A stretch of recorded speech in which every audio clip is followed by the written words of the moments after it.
नमस्कार दोस्तों।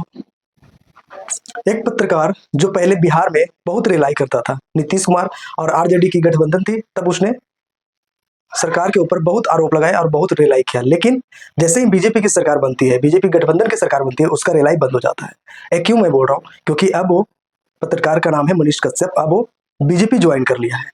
अब वो बीजेपी के नेता बन गया है। पहले पत्रकार था, अब नेता बन गया। लेकिन दोस्तों आपको बता दें कि जब पत्रकारिता करने से पहले भी वो नेता था, चुनाव लड़ा था विधानसभा का, लेकिन उसकी जमानत जब्त हो चुका था। उसके बाद उसने पत्रकारिता शुरू किया और पत्रकारिता से थोड़ा सा फेम मिला, पॉपुलैरिटी मिली।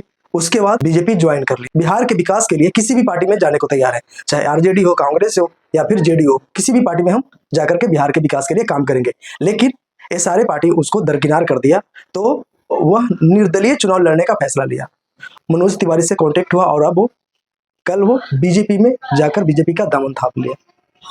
तो अब मेरा सवाल भाई मनीष कश्यप से है कि बिहार में तो परिवारवाद पर लालू यादव को खूब रिलाई किया, इसमें दो शक नहीं है। लालू यादव को खूब रिलाई किया कि ये वंशवाद है, परिवारवाद है।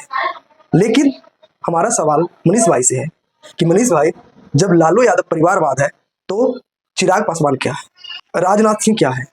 बीजेपी के ऐसे कई नेता हैं, बीजेपी में कई नहीं बहुत सारे नेता हैं जो परिवारवाद से घिरे हुए हैं।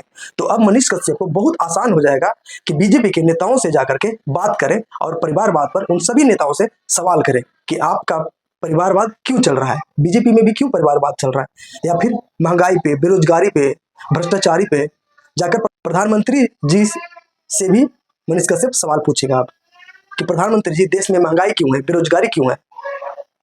ये सारे पे मनीष भाई सवाल जरूर पूछना, क्योंकि तुमने बिहार में बहुत रिलाई किया है नीतीश कुमार और आरजेडी के गठबंधन का। तो अब प्रधानमंत्री जी का भी रिलाई करना महंगाई पर, बेरोजगारी पर।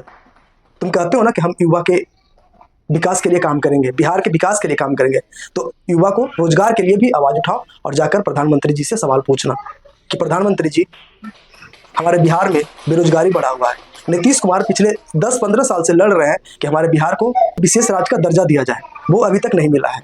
तो मनीष भाई, आप हो सकता है लोकसभा चुनाव के बाद बिहार को विशेष राज्य का दर्जा भी मिल जाए, क्योंकि अपना मनीष भाई बीजेपी में शामिल हो गया है।